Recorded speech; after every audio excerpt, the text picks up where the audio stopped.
Welcome to Regional News. This is Jyoti. Let's get into the details.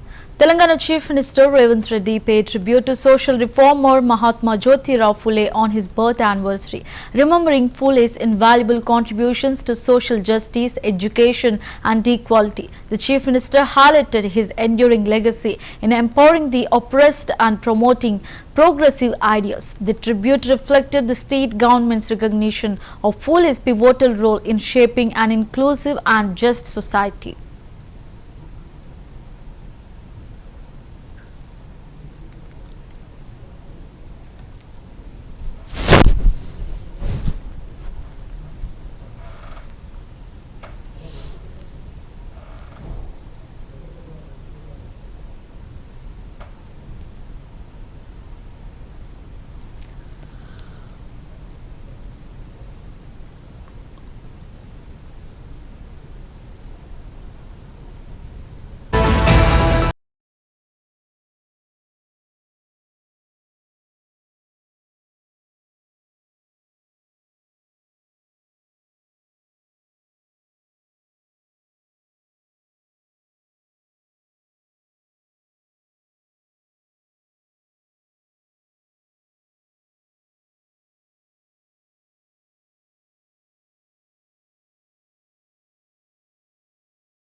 Andhra Pradesh Chief Minister Chandrababu Naidu reportedly stated that the BC community had always been the backbone of the TDP. During a public forum held with the BC community in Vadlamanu, Agiripalli Mandal, Elur district, he was said to have mentioned that both Prime Minister Narendra Modi and Deputy CM Pawan Kalyan along with him were committed to the upliftment of backward communities. He was believed to have highlighted several including setting up corporations for the BC community, launching BC Gurukuls during NTR's era and offering rupees 15 lakh in assistance for students studying abroad. It was also noted that support was being extended to those preparing for civil services, with plans to set up a coaching center in Amravati to train 500 candidates per batch. Naidu was reported to have said that rupees 1000 crore would be allocated annually under Adarna 3 and that multiple initiatives were being undertaken for SC, ST and minority welfare.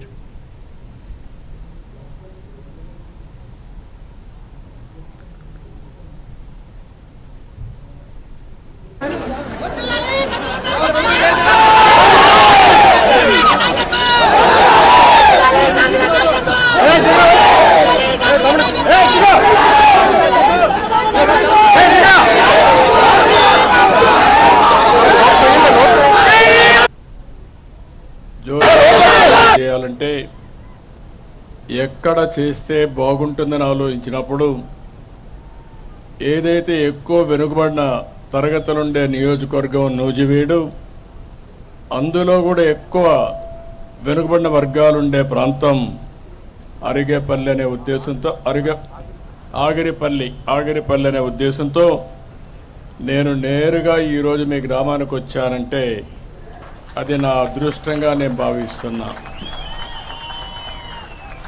ఈరోజు ఒక చరిత్ర ఎందుకంటున్నానంటే ఒక సామాజిక సంస్కర్త,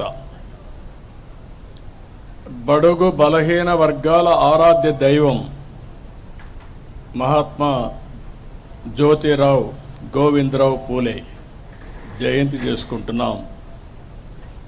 చాలామంది పుడతాం, చాలామంది చనిపోతూ ఉంటాం. చనిపోయిన తర్వాత చాలామందిని మర్చిపోతాం.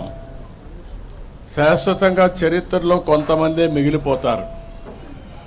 ఈరోజు చూస్తే ఏప్రిల్ 11, 1827వ తారీఖున మహారాష్ట్రలో పూణేలో జన్మించినటువంటి పూలే గారు రెండేళ్లలో 200 సంవత్సరాలు జయంతి జరుపుకుంటాం. అంటే 200 సంవత్సరాల కంటే ముందు పుట్టిన వ్యక్తిని రోజు రోజుకు గుర్తుపెట్టుకుంటున్నామంటే, వాడవాడలో జయంతి ఉత్సవాలు చేస్తున్నామంటే అది ఆయన చేసిన త్యాగం, చూపించిన స్ఫూర్తి అని మరొకసారి మీ అందరికీ విజ్ఞప్తి చేస్తున్నా. అందుకే మనిషి జీవితం అనేది శాశ్వతంగా సమాజం గుర్తుపెట్టుకునే విధంగా, మనకు తోచిన విధంగా మనం కూడా ముందుకు పోవాలి. అలాంటి స్ఫూర్తి ప్రదాత పూలే గారని చెప్పి కూడా నేను మీకు తెలియజేస్తున్నా. ఆయన కూడా ఒక పేద కుటుంబంలోనే పుట్టాడు. సమాజ సేవతో అనునిత్యం ఆయన చేసిన పనులన్నీ కూడా మనం చూస్తే ఒక మహానుభావుడిగా మిగిలిపోయారు. అదే మరిగా పేదలు, బడుగు బలహీన వర్గాలు, దళితుల హక్కుల కోసం పోరాడిన నేత పూలే గారు. ఈరోజే మనం చూస్తున్నాం, చాలామంది పేదవాళ్ళుగా ఉన్నారు. ఇప్పటికి కూడా వాళ్ళు గుర్తించి మనుషులు లేని సమస్యలో ఆడబిడ్డలు మిమ్మల్ని చదువుకోవడంలో ఇప్పుడు కూడా వెనకబడ్డున్నారు. మన రాష్ట్రంలో అయితే మొట్టమొదటిసారి మహిళలు చదువుకోవాలని ఆలోచించి మహిళా యూనివర్సిటీ పెట్టిన వ్యక్తి నందమూరి తారక రామారావు గారు. అలాంటిది శ్రీ విద్యకు మద్దతు లేని రోజుల్లో 1848లో తొలి మహిళా స్కూల్ పెట్టాడు. ఆ రోజుల్లో భార్యను చదివించి దేశంలోనే తొలి మహిళా అధ్యాపకురాలుగా చేసిన వ్యక్తి పూలే గారని చెప్పి కూడా నేను మీకు తెలియజేస్తున్నా. ఇప్పుడు కూడా మనకు ఆవిడ ఎప్పుడు ఆదర్శం. సావిత్రిబాయి పూలే గారు తొలి మహిళా అధ్యాపకురాలు. ఇంకో పక్క కుల వ్యవస్థ ఇప్పటికి కూడా మనం అనుభవిస్తున్నాం. వివక్షత ఉంది. అందుకనే ఈరోజు ఎస్సీ ఎస్టీ అట్రాసిటీ యాక్ట్ వచ్చింది. రేపు ఎల్లుండో వెనుకబడిన వర్గాలను అవమానం చేయకుండా బీసీ ప్రొటెక్షన్ యాక్ట్ కూడా తీసుకొచ్చే బాధ్యత ఈ ప్రభుత్వం తీసుకుంటాం. అలాంటిది నేను ముఖ్యమంత్రి అయిన తర్వాత సమైక్య ఆంధ్రప్రదేశ్లోని జస్టిస్ పున్నయ్య కమిషన్ వేసి ఈ యొక్క ఎస్సీ ఎస్టీలని అంటరాని వారిగా చూడకూడదని, అది నేరమని ఒక చట్టం తీసుకొచ్చామని చెప్పి కూడా నేను మీకు తెలియజేస్తున్నాను. ఇంకో పక్క జ్యోతిరావు పూలే గారు ఒక ఆదర్శం. అంబేద్కర్ గారు ఆయన్ని ఆదర్శంగా తీసుకొని సామాజిక న్యాయం కోసం, సమానత్వం కోసం ఎనలేని కృషి చేశారు. ఇంకో పక్క ఆ రోజుట్లోనే మీరు చూస్తే బాల్య వివాహాలు, చిన్నపిల్లలకే పెళ్ళిళ్ళు చేసేవాళ్ళు. భర్త చనిపోతే భార్య కూడా సతీ సహగమనం చేసేవాళ్ళు. ఇలాంటివి చేస్తూ ఉంటే అలాంటి మూఢ నమ్మకాలపైన రాజీలు. The Mana Illu Mana Lokesh initiative continues on its 4th day in Mangalagiri, with Minister Lokesh actively distributing permanent house pattas, title deeds to underprivileged families. This program aims to provide long-term housing solutions to the poor, ensuring secure homes for those in need.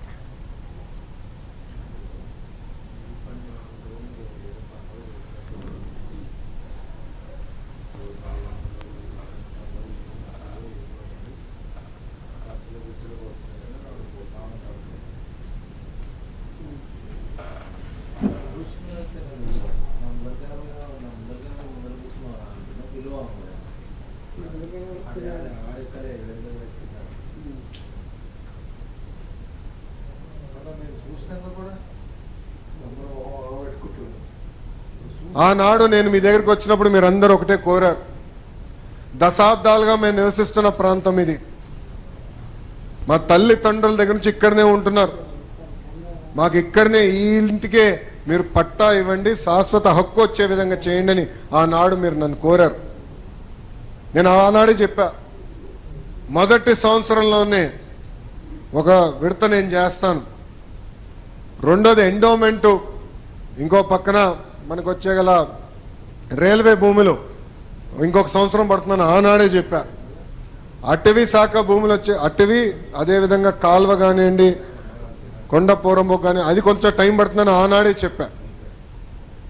అంటే ఇచ్చిన హామీ నిలబెట్టుకునేదానికి ఈరోజు మీ లోకేష్ మీ ముందర నిలబడుతున్నారు. వేదికమైన నాయకులందరూ అంటే Telugu Desam party, Janasena party, Bharatiya Janata party నాయకులందరూ కలిసికట్టుగా అధికారులతో వచ్చి మీ ఇంటికి వచ్చి కొలతలేసి మీ దగ్గర నుంచి ఒక కప్పు టీ తాగలేదు, ఒక బాటిల్ నీరు కూడా తీసుకోలేదు తల్లి. కానీ మీకు హామీ ఇచ్చాం నిలబెట్టుకోవాలి లక్ష్యంతో మీ దగ్గరకు వచ్చి అన్ని కొలతలేసి వివరాలు సేకరించిన తర్వాత అది నేను మాకు ఒక బోలా శంకర్ ఉన్నాడు, ఆయన పేరు అనగాని సత్యప్రసాద్ గారు, రెవెన్యూ మంత్రివర్యులు. ఆయనకి చెప్పి అన్న ఇది ఉంది మా మంగళగిరిలో ఈ సమస్య ఇట్లా ఉంది, మీరు అన్ని రకాలుగా సహకరించాలి, ఇది కేవలం మంగళగిరికే కాదు రాష్ట్ర ప్రజలకి పనికొచ్చే జియో అవుతుంది, దయచేసి మీరు కూడా సీరియస్గా తీసుకోమని అంటే ఆయన ప్రోత్సాహం మేరకు ఈరోజు మొదటి విడతలో సుమారుగా అంటే ఇంకా రోజు రోజు పెరుగుతున్నాయి కానీ ఇప్పటికీ దాదాపు 3200 కుటుంబాలకి ఉచితంగా ఇంటి పట్టాలు ఎన్డీఏ ప్రభుత్వం అందజేస్తాం జరుగుతుంది. ఆనాడు నేను మీ దగ్గరికి వచ్చినప్పుడు మీరందరూ ఒకటే కోరారు, దశాబ్దాలుగా మేము నివసిస్తున్న ప్రాంతం ఇది, మా తల్లిదండ్రుల దగ్గర నుంచి ఇక్కడనే ఉంటున్నారు, మాకు ఇక్కడనే ఈ ఇంటికే మీరు పట్టా ఇవ్వండి, శాశ్వత హక్కు వచ్చే విధంగా చేయండి అని ఆనాడు మీరు నన్ను కోరారు. నేను ఆనాడే చెప్పా, మొదటి సంవత్సరంలోనే ఒక విడత నేను చేస్తాను, రెండోది ఎండోమెంటు, ఇంకో పక్కన మనకు వచ్చేగల రైల్వే భూములు ఇంకొక సంవత్సరం పడుతుందని ఆనాడే చెప్పా. అటవీ శాఖ భూములు వచ్చే అటవీ అదేవిధంగా కాల్వ కానివ్వండి, కొండ పోరంబోక్ కానీ అది కొంచెం టైం పడుతుందని ఆనాడే చెప్పా. అంటే ఇచ్చిన హామీ నిలబెట్టుకునేదానికి ఈరోజు మీ లోకేష్ మీ ముందర నిలబడుతున్నారు. వేదికమైన నాయకులందరూ అంటే Telugu Desam party, Janasena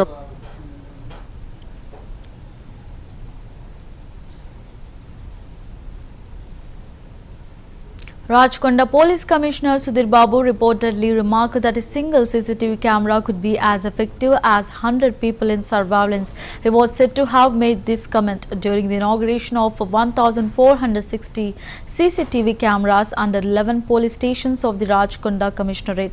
The event took place at the landmark convention hall in Nagara municipality. According to him, the cameras were installed at key entry and exit points, major routes and identified crime hotspots to bolster law enforcement and public safety efforts.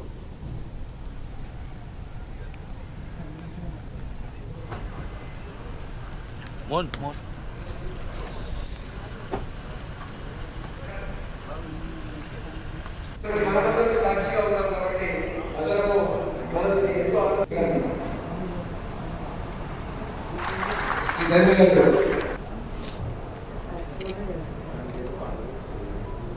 ఒక్కసారి అందరూ మీ చప్పట్ల మధ్యన చాలా అద్భుతమైన programme ఇది. మీ భద్రత కోసం సమాజ భద్రత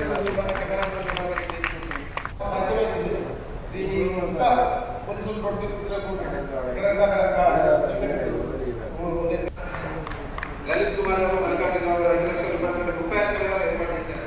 థ్యాంక్ యూ. అందరూ కూడా ఫోటో దిగండి. జై అందరూ కూడా 10 మంది.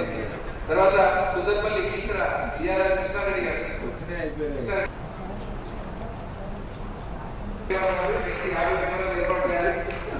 ఏర్పాటు చేస్తారని ఆశిస్తున్నాను. ఒకసారి చెప్పండి.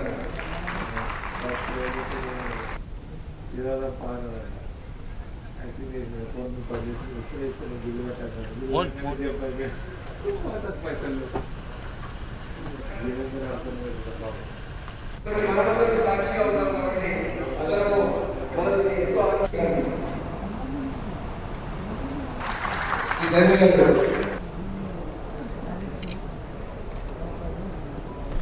ఒక్కసారి అందరూ మీ చప్పట్ల మధ్యన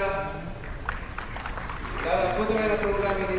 మీ భద్రత కోసం సమాజ భద్రత కోసం ఇవాళ కెమెరాలు ఇది ఇంకా పోలీసులు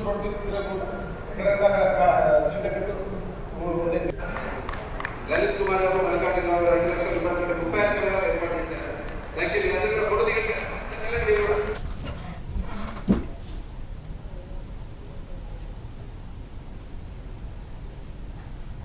Legislative Council Chairman Gutta Sukender Reddy inaugurated the Telangana Raitu Mahotsavam 2025 at the Nampalli Exhibition Ground. Organized by the Agri and Horticulture Society, the event is scheduled to continue until the 14th of the month. The stalls at the Mahotsavam were attractively arranged, each set up with a unique theme. Departments including agriculture, horticulture, sericulture, oilseeds and other allied sectors actively participated by showcasing their initiatives and innovations through their respective stalls.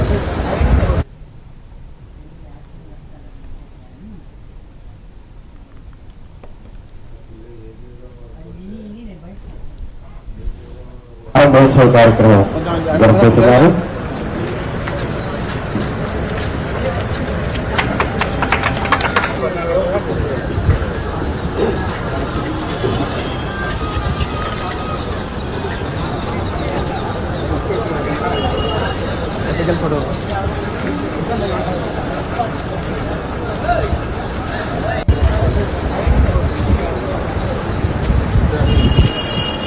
Council అధ్యక్షులు ముఖ్య అతిథి శ్రీ గుత్తా సురేందర్ రెడ్డి గారు ప్రారంభోత్సవ కార్యక్రమం జరుపుతున్నారు.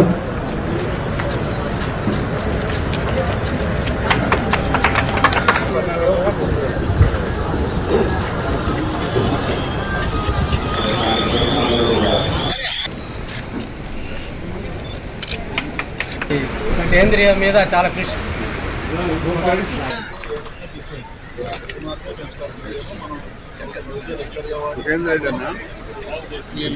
ఇది supply చేస్తారు. ఏంటంటే బ్రీడ్ సప్లై కెనాడియన్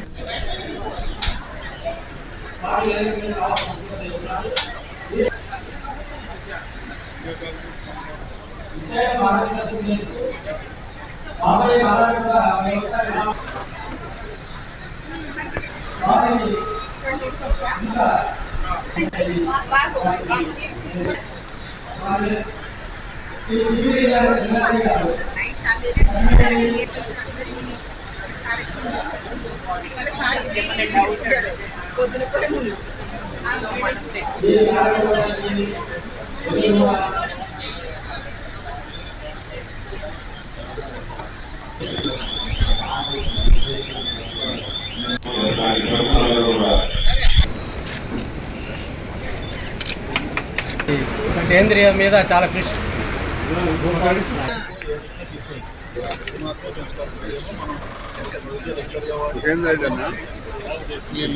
ఇది సప్లై చేస్తారు.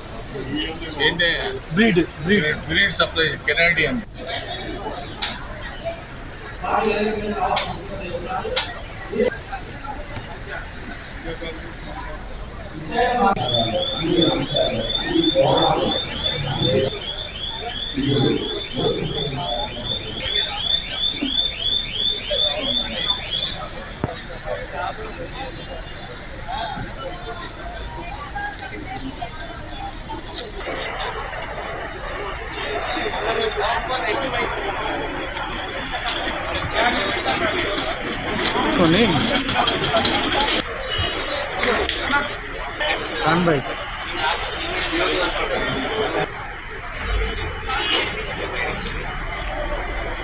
ఉంది.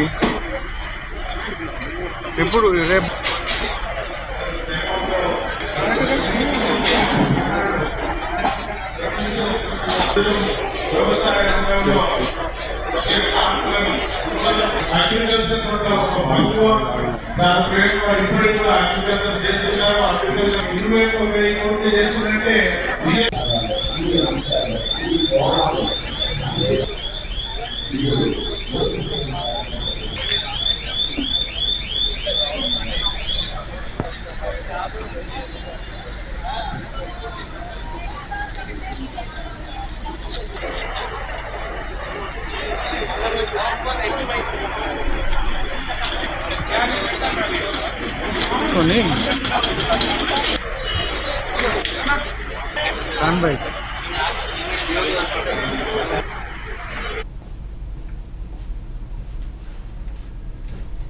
Ministers Tummala, Ponnam and Sridhar Babu stated that the government will extend all possible support to farmers who suffered crop losses due to untimely rains. During their visit to Ibrahim Nagar in Chinkoduru Mandal of Siddipet district, the ministers inspected the damaged crops and acknowledged the severe impact of the rains on the farming community. They mentioned that around 24,000 acres of crops were damaged across the state, with Siddipet district bearing the brunt. They are assured that once the authorities submit the detailed report, necessary aid will be provided to the affected farmers. మిర్చి తోట నిన్నటి సంధి ఎడుతున్నాం sir లేదు గుంపులే sir శాఖ మంత్రి గారు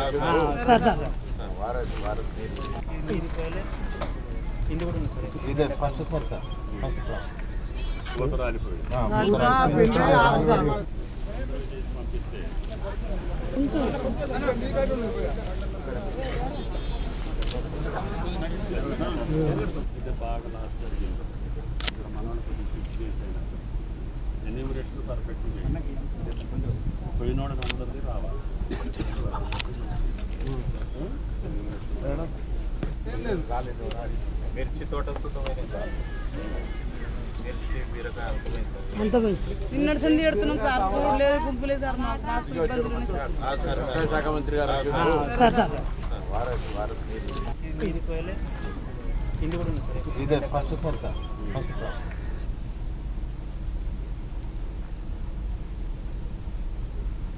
Minister Pongulet Srinivas Reddy stated that no amount of conspiracies or political games could destabilize the Congress government.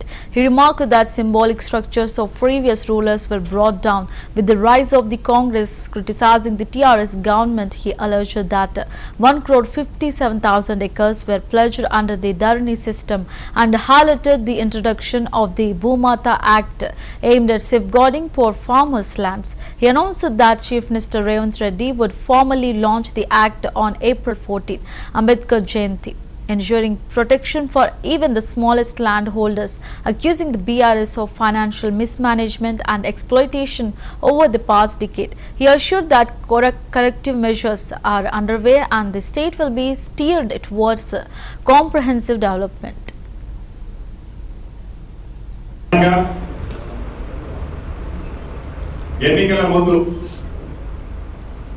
ఆనాడు అనేక సభల్లో 2020 చట్టం ద్వారా ధరణిని తీసుకొచ్చి ఈ ధరణిని ప్రజల మీద ఎలా రుద్దితే ఈ తెలంగాణ రాష్ట్రంలో ఉండే 1,57,00,000 ఎకరాల భూమిని విదేశ సంస్థలకి తాకట్టు పెడితే ఇందిరమ్మ ప్రభుత్వం వచ్చిన తర్వాత ఈ ధరణిని బంగాళాఖాతంలో వేస్తామని చెప్పి అన్న మాట ప్రకారం ఇందిరమ్మ ప్రభుత్వం ఏర్పడిన తర్వాత ఆనాడు ధరణిలో జరిగిన అనేక అవకతవకలని వీలైనన్ని సరిచేస్తూ ధరణిని ప్రక్షాళన చేస్తూ ధరణిని బంగాళాఖాతంలో వేసి భూభారతి చట్టాన్ని ఈ పోయిన డిసెంబర్లో అసెంబ్లీ సాక్షిగా ప్రజలు ఏ చట్టాన్ని కోరుకుంటున్నారో ఆ భూభారతి చట్టం 2025ని తీసుకురావడమే కాకుండా దానికి సంబంధించిన రూల్స్ అన్నిటినీ 3 నెలలు నిండక ముందే తయారు చేసిన ఘనత మన ఇందిరమ్మ ప్రభుత్వాన్ని. ఎన్నికల ముందు ఆనాడు అనేక సభల్లో 2020 చట్టం ద్వారా ధరణిని తీసుకొచ్చి ఈ ధరణిని ప్రజల మీద ఎలా రుద్దితే ఈ తెలంగాణ రాష్ట్రంలో ఉండే 1,57,00,000 ఎకరాల భూమిని విదేశ సంస్థలకి తాకట్టు పెడితే ఇందిరమ్మ ప్రభుత్వం వచ్చిన తర్వాత ఈ ధరణిని బంగాళాఖాతంలో వేస్తామని చెప్పి అన్న మాట ప్రకారం ఇందిరమ్మ ప్రభుత్వం ఏర్పడిన తర్వాత ఆనాడు ధరణిలో జరిగిన అనేక అవకతవకలని వీలైనన్ని సరిచేస్తూ ధరణిని ప్రక్షాళన చేస్తూ ధరణిని బంగాళాఖాతంలో వేసి భూభారతి చట్టాన్ని ఈ పోయిన డిసెంబర్లో అసెంబ్లీ సాక్షిగా ప్రజలు ఏ చట్టాన్ని కోరుకుంటున్నారో ఆ భూభారతి చట్టం 2025ని తీసుకురావటమే కాకుండా దానికి సంబంధించిన రూల్స్ అన్నిటినీ 3 నెలలు నిండక ముందే తయారు చేసిన ఘనత మన ఇందిరమ్మ ప్రభుత్వాన్ని. ఎన్నికల ముందు ఆనాడు అనేక సభల్లో 2020 చట్టం ద్వారా ధరణిని తీసుకొచ్చి ఈ ధరణిని ప్రజల మీద ఎలా రుద్దితే ఈ తెలంగాణ రాష్ట్రంలో ఉండే 1,57,00,000 ఎకరాల భూమిని విదేశ సంస్థలకి తాకట్టు పెడితే ఇందిరమ్మ ప్రభుత్వం వచ్చిన తర్వాత ఈ ధరణిని బంగాళాఖాతంలో వేస్తామని చెప్పి అన్న మాట ప్రకారం ఇందిరమ్మ ప్రభుత్వం ఏర్పడిన తర్వాత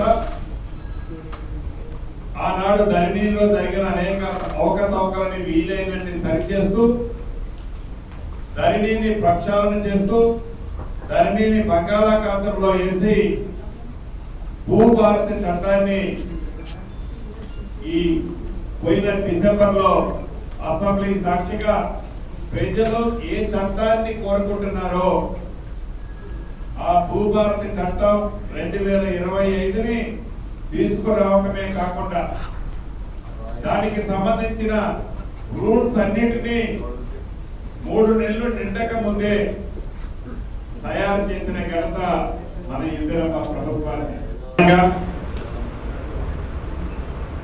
ఎన్నికల ముందు ఆనాడు అనేక సభల్లో. That's the wrap of the regional news. Keep watching Severe News English.